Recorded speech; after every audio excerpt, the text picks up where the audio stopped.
محترم دوستوں اور بھائیوں، امید کرتا ہوں کہ آپ سب خیریت سے ہوں گے اور میری دل سے دعا ہے کہ اللہ تعالیٰ آپ سب کو ہمیشہ خیر و عافیت سے رکھے اور آپ ہمیشہ ہنستے کھلتے رہیں۔ ہماری آج کی ویڈیو کا موضوع ایک لالچی اور چور کا انجام ہے، جس کی چوری اور لالچ نے اسے دنیا کے سامنے ذلیل کر کے رکھ دیا۔ تو چلیے بڑھتے ہیں آج کے موضوع کی جانب۔ محترم دوستوں، کسی گاؤں میں ایک حامد نامی شخص رہتا تھا۔ وہ اپنی بیوی اور بچوں کے ساتھ رہا کرتا تھا۔ اسی گاؤں میں حامد کا ایک چکن شاپ یعنی مرغی کا گوشت فروخت کرنے کی دکان ہوا کرتی تھی۔ اسی گاؤں میں مرغیاں فروخت کرنے والا اپنی بیل گاڑی پر آتا تھا اور جب بھی اس کی دکان کے پاس آتا تو اسے مرغیاں فروخت کرتا۔ لیکن ایک دن اس آدمی نے حامد سے کہا کہ میں پورے گاؤں میں سب دکانوں پر مرغیاں دیتا ہوں، لیکن میں جب بھی تمہاری دکان پہ آتا ہوں تو میرا دل دکھی ہو جاتا ہے، کیونکہ تم مجھ سے مری ہوئی اور بیمار مرغیاں کم قیمت میں لے لیتے ہو۔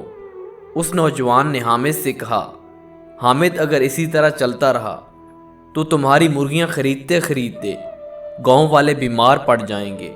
تو حامد نے اس نیک دل نوجوان سے کہا، تم اتنے عرصے سے مجھے مرغیاں بیچ رہے ہو اور میں خرید رہا ہوں، ہمارا تعلق صرف کاروباری لین دین تک ہے، اب تم یہاں سے چلے جاؤ۔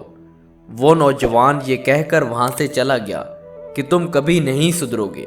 محترم دوستو، اس طرح حامد پورے گاؤں میں بیمار اور خراب چکن بیچ رہا تھا، لیکن گاؤں والے ہی اسے اچھا گوشت سمجھ کے لے رہے تھے۔ آہستہ آہستہ حامد کا لالچ بڑھنے لگا۔ وہ ہر وقت یہی سوچنے لگا کہ منافع اور زیادہ بڑھانا پڑے گا۔ ایک دن جب وہ کام ختم کر کے گھر پہنچا اور پوری رات گہری سوچ میں گزار دی، آخر کار اسے ایک بدترین آئیڈیا سوجا۔ وہ آدھی رات کو اٹھا اور گھر سے باہر بڑبڑاتے ہوئے نکل گیا۔ اس کی بیوی سوچ میں پڑ گئی کہ اتنی رات کو یہ کہاں نکل پڑے۔ ادھر حامد گاؤں کے پاس ایک پولٹری فارم کے پاس پہنچا اور چپکے سے پولٹری فارم کے اندر گھس گیا۔ وہاں کے چوکیدار گہری نیند سو رہے تھے۔ حامد نے 4-5 مرغیوں کو چرایا، اپنے موٹر سائیکل پہ رکھا اور چل دیا۔ محترم دوستو، دوسرے دن اسی مرغیوں کو اس نے اپنی دکان پر بیچ دیا۔ اب اسے اس کام میں مزہ آ رہا تھا۔ اس دن کے بعد پولٹری فارم جاتا، کچھ مرغیاں چرا لاتا اور گھر واپس آ جاتا۔ ایسا کرنے سے حامد کا منافع دگنے سے بھی دگنا ہو چکا تھا۔ پھر ایک دن وہ مرغیاں بیچنے والا حامد کے پاس آیا تو حامد کڑک لہجے میں کہنے لگا، جاؤ، مجھے تمہاری بیمار اور مری ہوئی مرغیاں نہیں چاہیے، میں نے کسی اور سے مرغیاں لینا شروع کر دیا۔ تو اس دن سے اس نے مرغیاں بیچنے والے سے مرغیاں خریدنا بند کر دیں۔ تو اس طرح مرغیاں بیچنے والے نوجوان نے سوچا کہ آخر کار یہ صحت مند مرغیاں اتنے کم قیمت میں کس سے خریدتا ہے۔ محترم دوستو، اس پولٹری فارم کی مرغیاں ہر روز کم ہو رہی تھیں۔ جب مالک تک یہ خبر پہنچی تو پولٹری فارم کا مالک خود وہاں آ کر رہنے لگا کہ آخر کار مرغیاں کیوں کم ہو رہی ہیں۔ اس کے ساتھ اس کا بیٹا بھی چلا آیا۔ مالک چوکیدار سے معلوم کرنے لگا کہ آخر کار مرغیاں جا کہاں رہی ہیں۔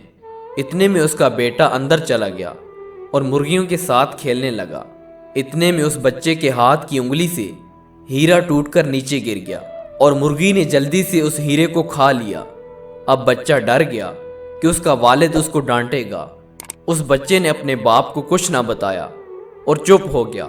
محترم دوستو، دوسرے دن پولٹری فارم کا مالک اپنے بیوی بچوں کے ساتھ گھر کھانا کھا رہا تھا۔ اتنے میں اس بچے کے منہ میں کچھ سخت چیز لگی۔ بچہ چلایا۔ اس کے باپ نے پوچھا کہ کیا ہوا بیٹا؟ بچے نے منہ میں ہاتھ ڈال کر نکالا تو وہ ہیرا نکلا۔ یہ دیکھ کر بچہ ڈر گیا اور اس کے باپ نے پوچھا کہ جو ہیرا تمہارے ہاتھ میں ہونا چاہیے تھا وہ تمہارے منہ میں کیسے؟ سچ بتاؤ، یہ کیسے ہوا؟ تب بچہ ڈر گیا اور پوری کہانی اپنے باپ کو سنا ڈالی۔ تو مالک نے فوراً اپنے باورچیوں کو بلا کر پوچھا کہ آج گوشت کہاں سے لایا تھا؟ تو باورچیوں نے کہا کہ مالک گاؤں میں حامد کی دکان ہے، وہاں سے لایا۔ تب پولٹری فارم کے مالک کو بھی پوری کہانی سمجھ میں آ گئی۔ دوسرے دن پولٹری فارم کے مالک نے حامد کو گرفتار کروا لیا۔ آخر جب گاؤں والوں کو ساری بات پتہ چلی تو انہوں نے حامد کو گھن والی نظروں سے دیکھا۔ محترم دوستوں اور بھائیوں، یہ واقعہ آپ کو سنانے کا مقصد یہ تھا کہ لالچ بری بلا ہے اور چور کی چوری کبھی چھپتی نہیں۔ اس لیے محترم دوستوں، اپنے دل سے لالچ کو ختم کریں اور چوری کا ہرگز مت سوچیں، کیونکہ اللہ تعالیٰ ہر چیز سے بخوبی واقف ہے۔ دوستو، ویڈیو پسند آئے تو ویڈیو کو لائک کریں اور ہمارے چینل کو بھی سبسکرائب کریں۔ ملتے ہیں ایک اور موضوع کے ساتھ، تب تک کے لیے اللہ نگہبان۔ جزاک اللہ۔